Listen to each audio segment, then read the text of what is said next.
it's a national television station in a way, because you're doing the sort of stories that you do over here in the mainland. You're doing stories about tax and spend, you're doing stories about holding ministers to account, and that's brilliant. That's such a great sort of, it was a start for my career, but it doesn't matter whether you're starting career there or ending your career there or spending the majority of your career there. It's a great opportunity to do those sorts of interviews, that sort of news.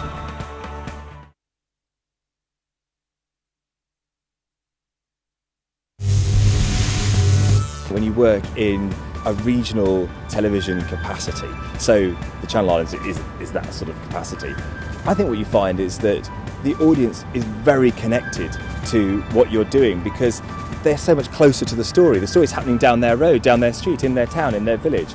And that was no more true in Jersey than it is anywhere else, actually. But you did feel that connection with the audience, and it's a fantastic connection to feel because as a journalist you want to be doing stories which impact on you and your everyday life. And I think because it's so small, because there are sort of just a few sort of major centres of population, a few big rural areas as well. If you're talking about farming, if you're talking about the financial sector in Jersey or in Guernsey, you're having a direct impact on people's lives.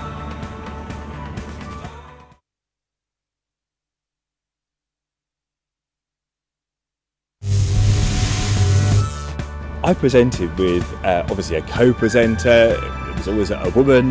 There were a number of people actually I presented with over the years, and people in their minds had it fixed that we were somehow never meant to be apart. So I'd be out for a night out with other female friends of mine, and they'd ask me why I'd left the other person at home. What was I doing? What sort of guy was I just to go out on my own and have a great time and leave, Christina Moore or Kate Ness or one of them back at home out enjoying myself? It was as if I was sort of cheating on my on-screen wife. How dare I? They'd come up to me and wrestle with me in the street over it.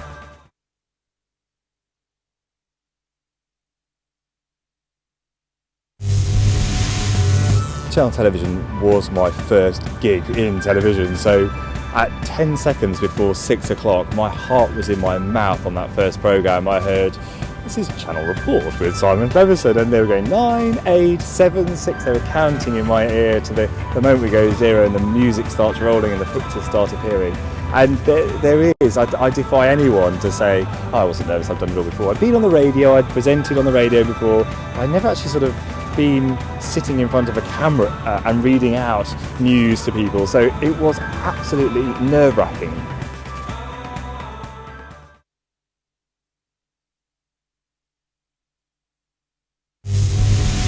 You do get a lot of people chattering away in the gallery, panicking about whether they've left a potato in the oven or whether the children were picked up from school, and you're on air sometimes and you're thinking, "Shh, whatever you're saying, I can hear it all." And there's a big temptation when you're talking live on air to start repeating things you hear in your ear, and I still get in trouble now at home because often when I'm asked a question at home like, "Are you going to pick the kids up?"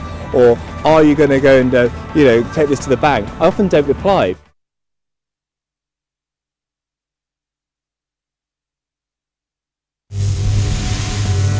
On the first day I went out, filmed a piece, filmed a bit in Vision, recorded interviews, put together a television package, something that any other organisation would have made you wait quite a considerable time to do.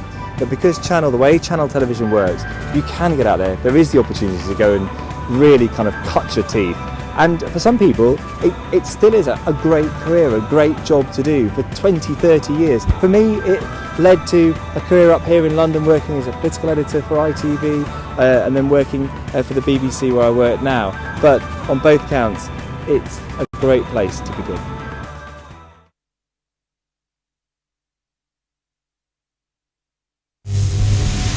There were a huge number of opportunities to be creative because very often you started with a blank sheet. There weren't the sort of big diet of national, international news coming in by feeds from wires, from satellite trucks around the world. You had to find the story, and when you did find it, you could treat it in a way with a lot of creativity and excitement, and a way that perhaps it is more difficult to do when you're dealing with a sort of major world event.